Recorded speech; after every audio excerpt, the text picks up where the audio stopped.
Lo que pasa en el órgano de fiscalización superior es para no entender, para no aceptar, pero no solamente por parte nuestra, sino por parte de los diputados locales que digan lo que digan, lo expliquen como lo expliquen, pero muchos de nosotros seguimos pensando que la solventación de las cuentas públicas no es otra cosa que la justificación o que un periodo de gracia que les dan para comprobar o para restituir los dineros que no aparecen, pero no porque no se haya hecho una contabilidad adecuada, sino porque fueron descubiertos al momento de que pretendían desaparecer esas cuentas.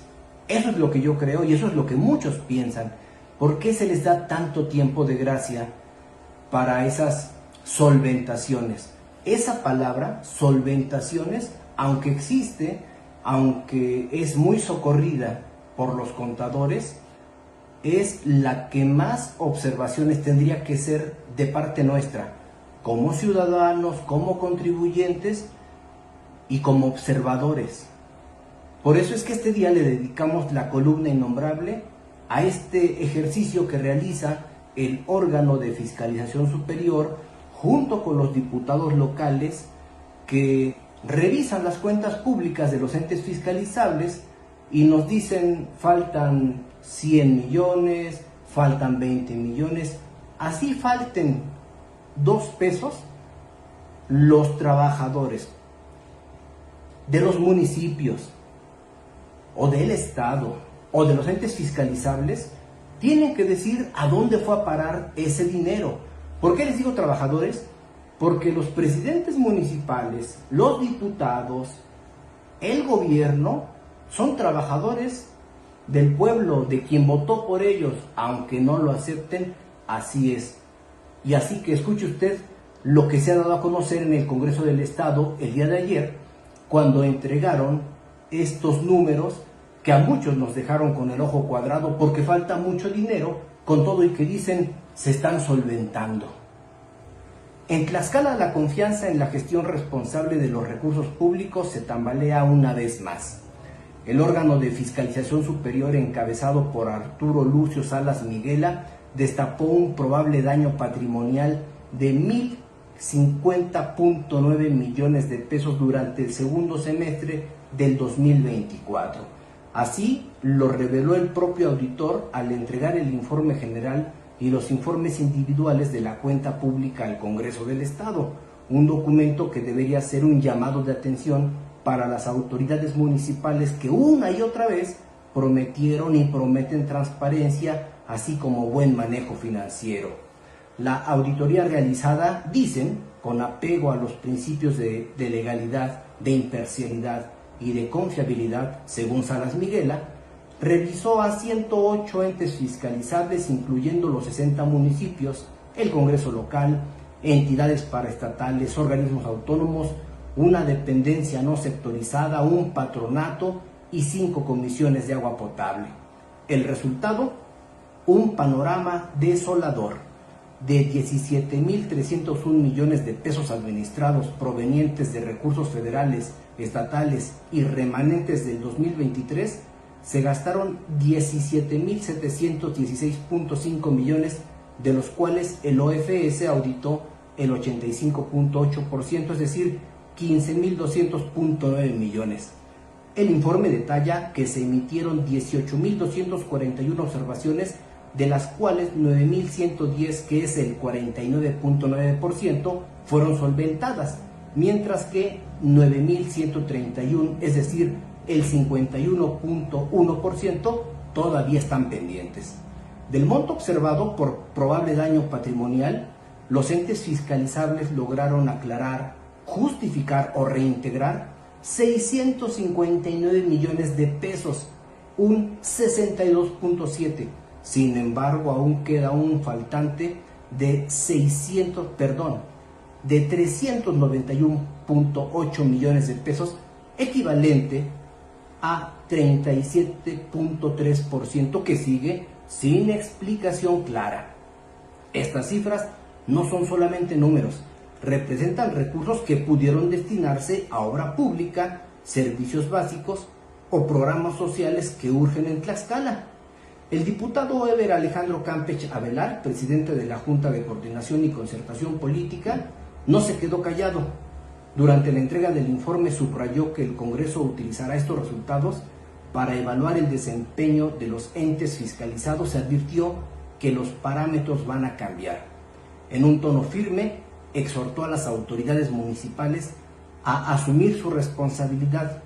Dijo: no tiene por qué existir este posible daño patrimonial.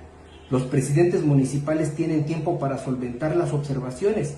Esos 391.8 millones de pesos son recursos que se traducen en falta de resultados para las y los ciudadanos.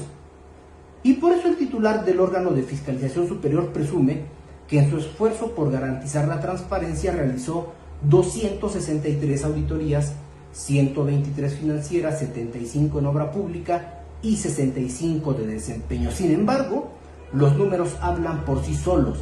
A pesar de las promesas de rectitud y las advertencias del legislativo, el manejo de los recursos públicos en Tlaxcala sigue siendo un talón de Aquiles.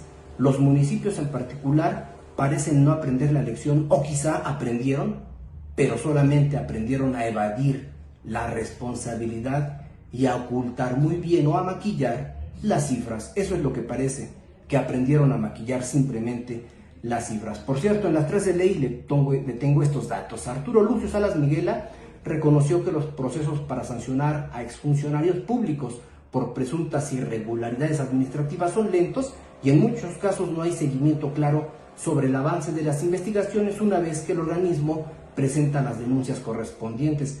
En la número 2 es que, aunque actualmente existen alrededor de 140 denuncias presentadas ante diversas instancias, también dijo desconocer el estatus de cada proceso. Entonces, de nada sirve. Y para finalizar, en la número 3, si de algo está seguro Miguela, como el resto de nosotros en la población, es de la urgente necesidad de fortalecer el marco jurídico vigente para agilizar los procesos sancionatorios contra los infractores, pues actualmente el porcentaje de sanciones emitidas con respecto al total de denuncias se mantiene en un muy penoso bajo nivel. Esto es lo que se da a conocer en el órgano de fiscalización superior y también por parte de los diputados. Solamente hay que maquillar cifras, como ellos le llaman, hay que tener tiempo para poder revisarlas puntualmente y pues para darle una checadita y para poder negociar, porque eso es lo que se hace. La solventación, digan lo que digan, da tiempo para pensar que no se solventa nada, se negocia todo.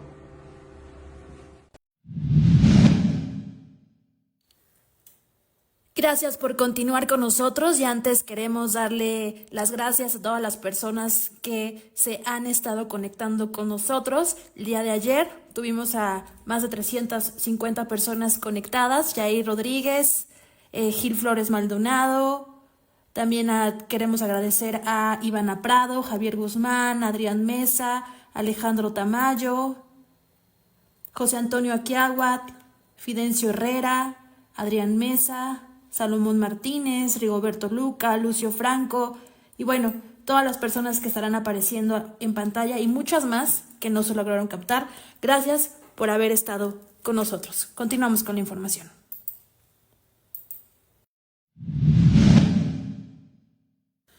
Un trabajo realizado por la agencia de noticias Frogi MX, Periodismo Independiente, evidenció que la ex vocera del gobierno de Alfonso Sánchez Anaya, Mónica Fernández Balboa, actual directora del Instituto para Devolverle al Pueblo lo Robado, habría ocultado un patrimonio millonario amasado merced a distintos cargos, incluso de representación popular, que ha tenido durante los últimos 25 años. De acuerdo con esta información que fue retomada por el portal Faro Tlax de nuestro colega Fabián Robles, El pasado 27 de mayo, la funcionaria del gobierno federal presentó su más reciente declaración patrimonial que, al compararla con documentos similares de cuando fue senadora, es notorio que aparecen y desaparecen diversas propiedades.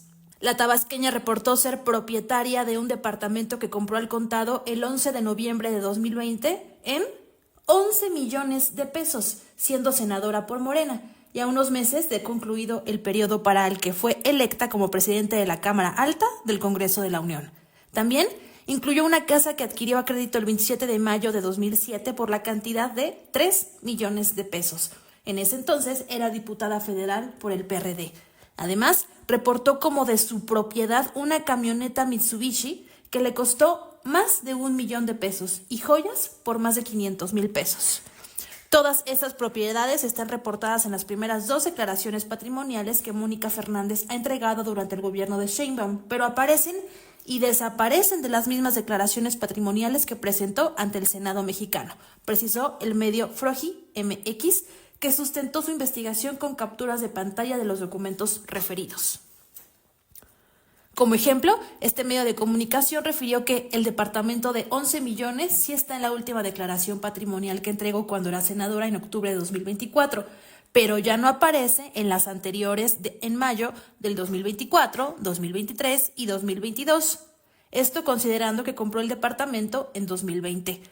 A mediados del año 2000, Mónica Fernández Balboa, quien fue designada en octubre de 2024 por la presidenta Claudia Sheinbaum como directora del Instituto para devolverle al pueblo lo robado, llegó a Tlaxcala para convertirse en la titular de la Coordinación General de Comunicación Social y Relaciones Públicas durante el gobierno del aquel entonces perredista Alfonso Sánchez Anaya. Tras un efímero paso en esa encomienda entre 2001 y 2005, la tabasqueña fungió como representante del gobierno de Tlaxcala en la Ciudad de México. En paralelo, presume en su página web, del 2000 al 2005, en el seno de la Asociación Nacional de Gobernadores del PRD, la ANAGO, fui electa como secretaria técnica por 3 periodos consecutivos bajo la presidencia de los gobernadores de Zacatecas, Tlaxcala y Baja California Sur. Igualmente, fui secretaria técnica de la Conferencia Nacional de Gobernadores, mejor conocida como la CONAGO. La información completa, por supuesto, en el portal de nuestro colega y amigo Fabián Robles, Faro Noticias, y también en martinrodríguezhernandez.com. La Confederación Patronal de México, la Coparmex en Tlaxcala, emitió un comunicado advirtiendo que el Congreso de la Unión avanza, de acuerdo con ellos, hacia una alarmante concentración de poder tras la aprobación de 16 reformas constitucionales en un proceso que ellos consideran sin diálogo ni transparencia. Según el organismo empresarial, las modificaciones que dijeron fueron aprobadas en sesiones aceleradas comprometen el equilibrio democrático mediante la centralización de la seguridad, con la subordinación total de la Guardia Nacional a la Secretaría de la Defensa, la Sedena, y recorte de autonomía a gobiernos locales. El punto número 2, con un sistema de inteligencia sin control, con la creación de una red nacional de vigilancia sin supervisión judicial ni ciudadana, con riesgos de uso político de datos personales. Eso dice su comunicado. CURP biométrica obligatoria, la implementación de identidad nacional con datos biométricos sin garantías claras de protección de información o límites a su uso electoral, así lo añadieron. Y finalmente, la eliminación de organismos autónomos con la desaparición de instituciones como el Instituto Federal de Telecomunicaciones, afectando la regulación imparcial en sectores estratégicos. En este sentido, la Coparmex denunció la ausencia de debates sustanciales. Estas decisiones se tomaron sin escuchar expertos, sin deliberación pública y sin apertura al diálogo con la sociedad civil o el sector productivo, señala el texto. Además, subrayaron que las reformas debilitan contrapesos institucionales y favorecen una concentración del poder en el Ejecutivo Federal. La legisladora tlaxcalteca Ana Lilia Rivera Rivera fue elegida formalmente como la coordinadora general del primer foro parlamentario iberoamericano y caribeño por la seguridad alimentaria, como un reconocimiento a su intenso trabajo como coordinadora del Frente Parlamentario contra el Hambre Capítulo México, al proponer e impulsar leyes de vanguardia fundamentales en materia de sana alimentación, tales como la Ley de Fomento y Protección al Maíz Nativo y la Ley General de Alimentación Adecuada y Sostenible, así como el etiquetado frontal de alimentos y la regulación de alimentos en entornos escolares, que se convirtió en un programa federal impulsado por el gobierno de la presidenta de México, Claudia Sheinbaum Pardo. México fue declarado sede de este primer foro parlamentario que se realizará en octubre próximo en la Ciudad de México, en el que se presentarán los avances regionales de lucha contra el hambre en América Latina y el Caribe, además de que se promoverán los marcos legales que prioricen una alimentación adecuada y sostenible con enfoque de género y basado en derechos. Reunidos en la antigua sede del Senado de la República, la Casona de Xicoténcatl, parlamentarios de Bolivia y España, integrantes del Frente Parlamentario contra el Hambre de América Latina y el Caribe, así como representantes de la FAO Mesoamérica, la Agencia Española de Cooperación Internacional para el Desarrollo, la Agencia Mexicana de Cooperación Internacional para el Desarrollo y la Comisión Coordinadora Ejecutiva del Parlamento contra el Hambre de América Latina y el Caribe, reconocieron a la senadora tlaxcalteca como una luchadora tenaz a favor del derecho a la alimentación adecuada y un referente importante y crucial en la lucha legislativa para erradicar el hambre y la malnutrición. Al agradecer la distinción, Ana Lilia Rivera Rivera destacó el encuentro de este martes como una sesión estratégica para dar continuidad al proceso de diálogo y cooperación iniciado en mayo pasado en Madrid y Salamanca, que tiene como objetivo consolidar una alianza parlamentaria birregional capaz de responder con visión legislativa y compromiso ético a los desafíos alimentarios que enfrentan las regiones de Iberoamérica y el Caribe.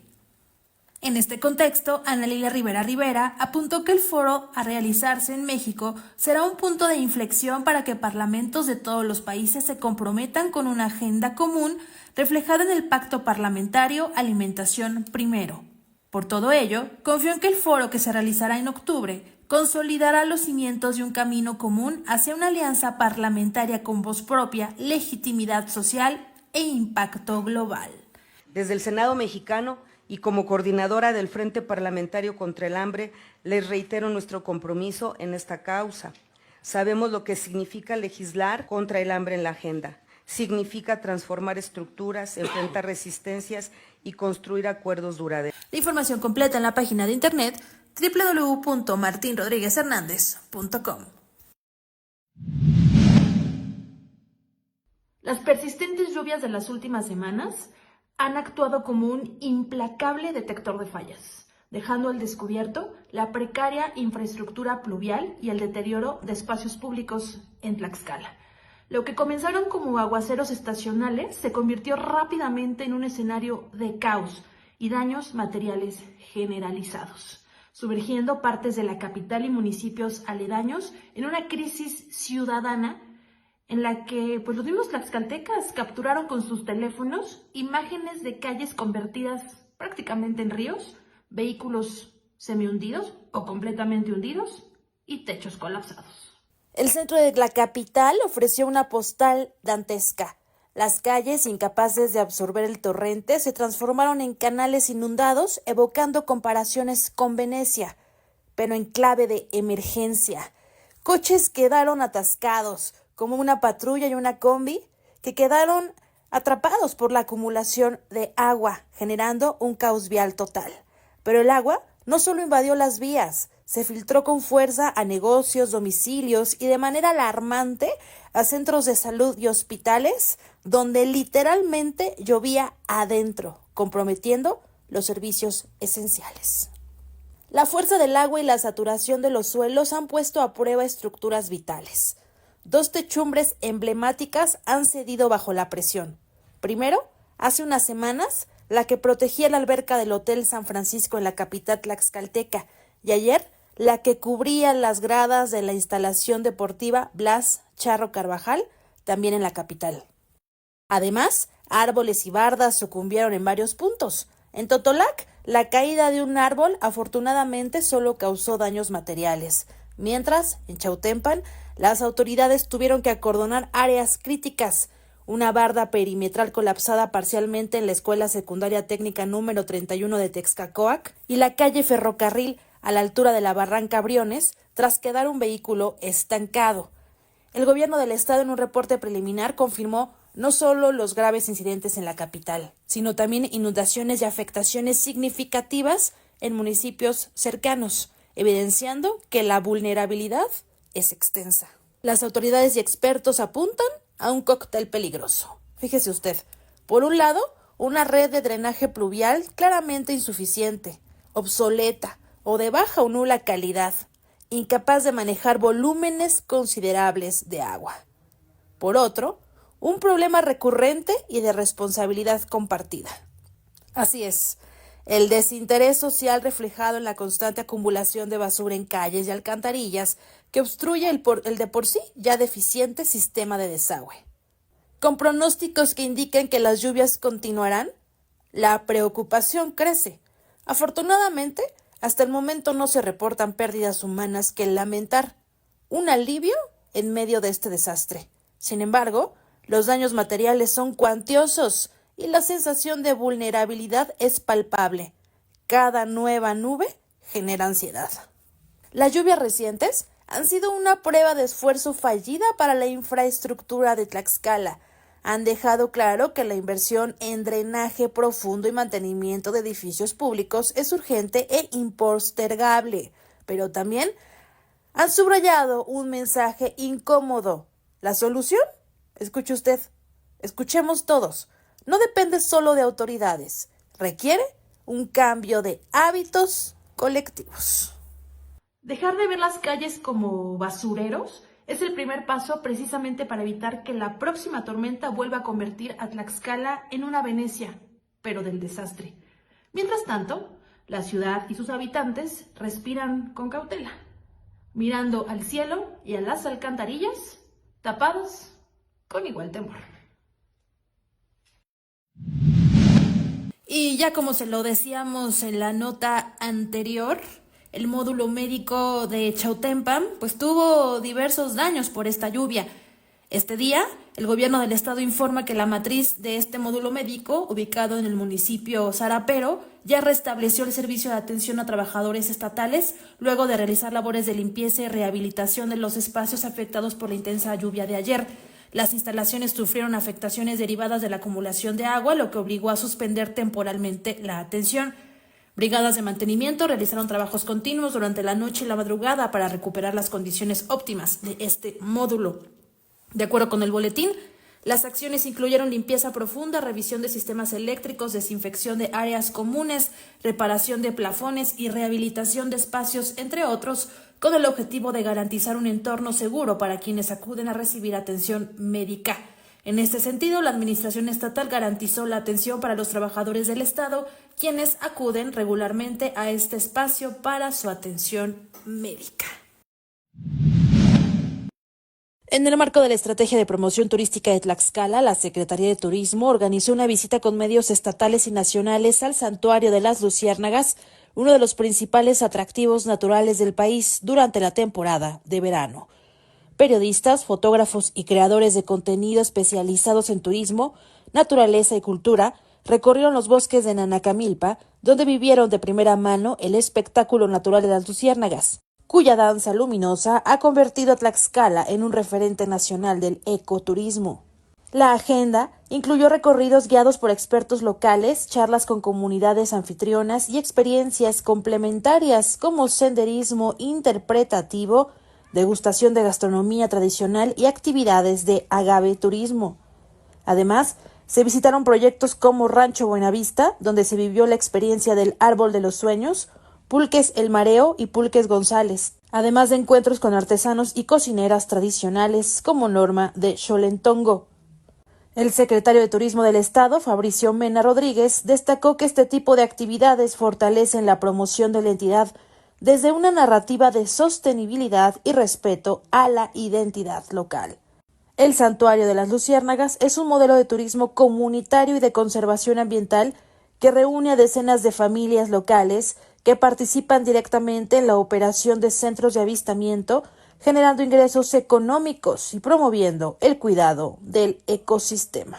Con estas acciones, Tlaxcala consolida su posicionamiento como un destino turístico de naturaleza, cultura viva y experiencias auténticas que conjugan desarrollo local y preservación del patrimonio ambiental.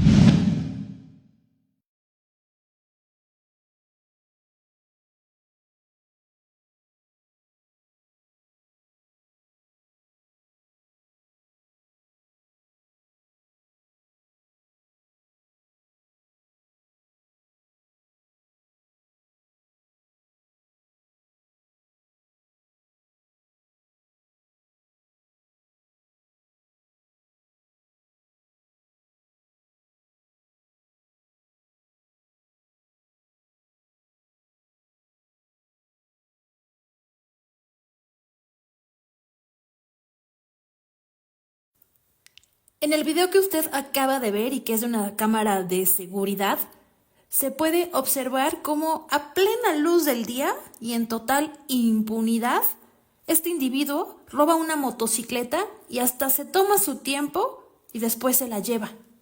Esto sucedió en calle Nuevo de Popocatla, allá en Ixtacuixtla.